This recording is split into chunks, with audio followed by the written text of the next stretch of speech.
पूरा साल कुछ नहीं कर पाए तो अगले 30 दिनों में क्या उखाड़ लेगा। एक और फालतू का मोटिवेशनल वीडियो।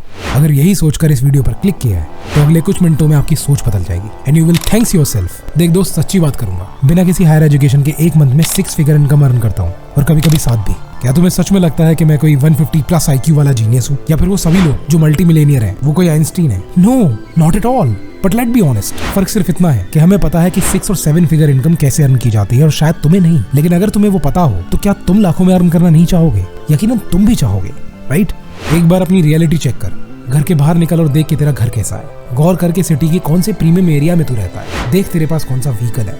अपने माँ बाप को ध्यान से देख कि वो तेरे भविष्य के लिए कितनी मेहनत करते हैं। देख दोस्त, तेरी लाइफ में चेंज करना तेरे ही हाथ में है। इसमें मैं सच में कुछ नहीं कर सकता।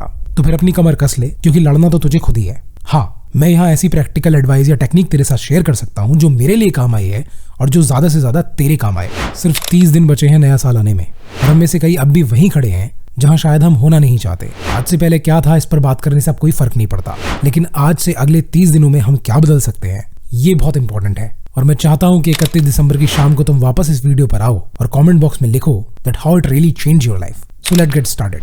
हर एक व्यक्ति जिसने अपनी लाइफ में कुछ उखाड़ा है वो कुछ वक्त के लिए इस जमाने से गायब हुआ है। Be it Gautam Buddha, Swami Vivekananda, MS Dhoni, Elon Musk, Mark Zuckerberg, Steve Jobs, या फिर कोई comic super hero just like Batman. सोचिए अगर आप अगले 30 दिनों के लिए गायब हो जाएं, disappearing for some time and coming back in 2025, एकदम नए व्यक्ति के रूप में। सुनने में this is very interesting, right?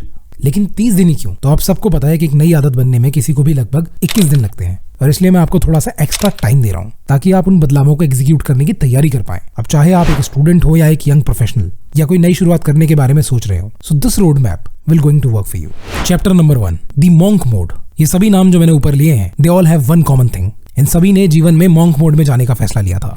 Monk mode यानी जहां आप अपने आप को जमाने के शोर शराबे और अननेसेसरी डिस्ट्रैक्शन से पूरी तरह काट लेते हो, ताकि आप बाहर की नॉइस को छोड़कर अपने अंदर की आवाज को सुन सको, खुद को खुद का इमर्सिव एक्सपीरियंस करा सको। अब आपके केस में नॉइस कुछ भी हो सकती है। इट माइट बी कोई toxic relationship, financial burden, porn, video games, या फिर कोई ऐसी जॉब जो आपको बेहतर भविष्य नहीं दे सकती, या फिर किसी तरह का नशा या addiction. Now you need to cut out all these negative craps out of your life and replace them with non negotiable habits. और जब मैं कहता हूं नॉन नेगोशिएबल, मतलब नॉन नेगोशिएबल। चाहे बाहर कैसे भी हालात हो, कोई भी प्रॉब्लम हो, आपको ये 3 हैबिट अपने डेली मॉर्निंग रूटीन में अडॉप्ट करनी ही करनी है। और ये हैबिट्स है 30 minutes of exercise, minimum 10 minute of meditation and 1 hour of वो ऑफ साइलेंस, यानी कि मौन व्रत। अब इससे क्या फायदा होगा? आपको पता है कि मेरी आवाज जो आप सुन रहे हो वो मैं मॉर्निंग में सुबह सुबह 5 से 7 बजे के बीच रिकॉर्ड करता हूँ। जानते हैं क्यों? क्योंकि एक तो सुबह सुबह कोई डिस्ट्रैक्शन नहीं होता, एवरीथिंग इज साइलेंस्ड, और दूसरा सुबह सुबह आपका दिमाग अल्फा स्टेट में होता है, जिसमें आप पूरी तरह रिलैक्स्ड होते हो और आपके थॉट्स एंड वोकल्स अपने सबसे बेस्ट पोटेंशियल पर होते हैं। इसलिए दुनिया भर के एंशिएंट कल्चर में सुबह जल्दी उठने और मेडिटेट करने को इतना महत्व दिया जाता है। So try this out and trust me, आपकी लाइफ में क्या चेंज हुआ ये आप अगले 30 दिनों में खुद इस वीडियो के कमेंट बॉक्स में आकर बताओगे। Chapter number 2, don't disclose your next step. मेरी बात ध्यान से सुनना। तेरे लक्ष्य के बारे में तेरे और तेरे भगवान के अलावा किसी तीसरे को पता नहीं होना चाहिए। ये इस पूरे वीडियो का सबसे इंपॉर्टेंट स्टेप है, क्योंकि बाकी स्टेप्स तो तू कर लेगा भाई, लेकिन अगर ये स्टेप मिस हो गया तो समझ लेना इस बार भी रिजल्ट तेरे फेवर में नहीं होंगे। गायब होने का मतलब सिर्फ जमाने से अलग होना नहीं है, बल्कि चुप्पी साधना भी है। दुनिया, दोस्त, रिश्तेदार ये सब सवाल पूछेंगे, लेकिन तुम चुप रहोगे और कुछ नहीं बताओगे। और अगर मजबूरी में किसी से बात करनी पड़े तो सालों को कुछ ऐसा अतरंगी बता दो कि सुनकर बोले कि ये तो पागल है यार, कुछ भी बोलता है। कोई बड़ा एग्जाम देने जा रहे हो, कोई बड़ा काम करने जा रहे हो, तो बोलो दोस्त के दोस्त की शादी में जा रहा हूँ, 50,000 रुपए उधार दे दे, और सीरियस होकर मांगना। मैं बता रहा हूँ अगली बार से टोकना भूल जाएगा। ऐसी कन्नी काट के भागेगा ना वहां से, साल भर तक नजर नहीं आने वाला। सीधा सीधा पॉइंट ये है, distract them who want to destroy you. आप मानो मत मानो यार, नजर लगती है, और कुछ दिनों के लिए मतलब ही हो जाओ यार। कामयाब होने के बाद सबके हो जाना, दुनिया कहीं नहीं जाने वाली, सब यहीं मिलेंगे। Chapter number 3, understand your energy and timing. दुनिया में हर एक इंसान के पास सिर्फ 24 घंटे ही होते हैं। बावजूद इसके आप ही के साथ ऐसा क्यों होता है कि आपको 24 घंटे हमेशा कम लगते हैं? मेरे पास टाइम नहीं है, पता नहीं मेरा टाइम कहाँ निकल जाता है, मुझे अपना टाइम मैनेज करना पड़ेगा, एंड ब्ला ब्ला ब्ला ब्ला। गलत, सरासर गलत। टाइम को कभी मैनेज नहीं किया जा सकता। Time management is a myth.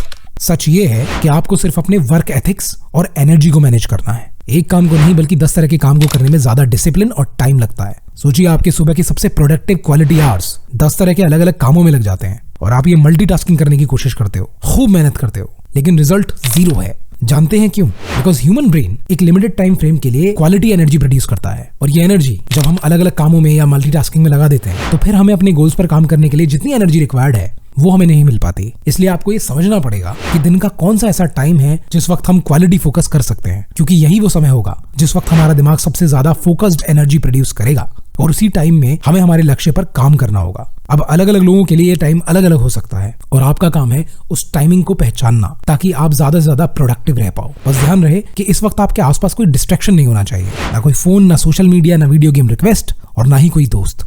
Just you and your goal, no one else. Chapter number 4, right to communicate. You know what is the most powerful skill in the entire world? It's communication.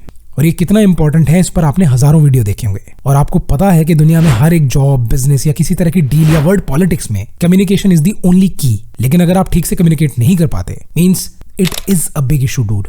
लेकिन क्या communication को बेहतर करने के लिए हमेशा कुछ बोलने की कोशिश करते रहें? एक्चुअली ये पूरा सच नहीं है। देखो, बेहतर कम्युनिकेशन के लिए सबसे जरूरी चीज है थॉट्स का क्लियर होना। जैसे अंग्रेजी सीखते वक्त आप अपने दिमाग में अपनी लोकल लैंग्वेज को इंग्लिश में ट्रांसलेट करते हो और फिर बोलते हो, वैसे ही किसी भी विषय पर बात करने से पहले आपको सब्जेक्ट की नॉलेज, सही शब्दावली और जो आप बोल रहे हो उस पर कॉन्फिडेंट होना जरूरी है। और ये सब आपको केवल एक ही तरीके से मिलेगा और वो है डिटेल में लिखने से। जी हाँ, see writing your journal in detail आपको बहुत मदद कर सकता है। इसलिए जो भी विषय आपको अच्छा लगता है या जो भी आप अपनी लाइफ में अचीव करना चाहते हो या फिर आपकी डेली लाइफ में जो भी हो रहा है उसे आप छोटी छोटी डिटेल में डेली एक जर्नल में लिखिए। अब इससे होगा ये कि जैसे जैसे आप इसे प्रैक्टिस करोगे, आपका ब्रेन आपके कम्युनिकेशन के वक्त आपके थॉट्स को मिरर करेगा, जिससे आप धीरे धीरे और ज्यादा ऑर्गेनाइज तरीके से बात करने लगोगे। और इसी वजह से दुनिया भर के राइटर्स या लेखक किसी भी स्टेज पर बिना घबराए बहुत बारीक बात कह देते हैं, बिकॉज वो वही बोल रहे हैं जो वो पहले लिख चुके हैं। और पता है इसकी सबसे खूबसूरत बात क्या है? वो ये कि आप अपने गोल्स को लेकर पहले से ज्यादा क्लियर होने लगोगे। आपके पास बेहतर ऑप्शंस और उसको लेकर क्लियर विजन दोनों होंगे। अपने पाथ में अगर आप कहीं कंफ्यूज हैं तो भी मोस्ट ऑफ द आंसर्स आपको सिर्फ प्रॉब्लम को लिखने मात्र से आ जाएंगे। और अगर आपको नहीं पता कि जर्नल स्टार्ट कैसे करें, so this thing can help you out. ये शायद YouTube पर जर्नलिंग को लेकर सबसे बेहतर वीडियोस में से एक है। I think you should go and check this out.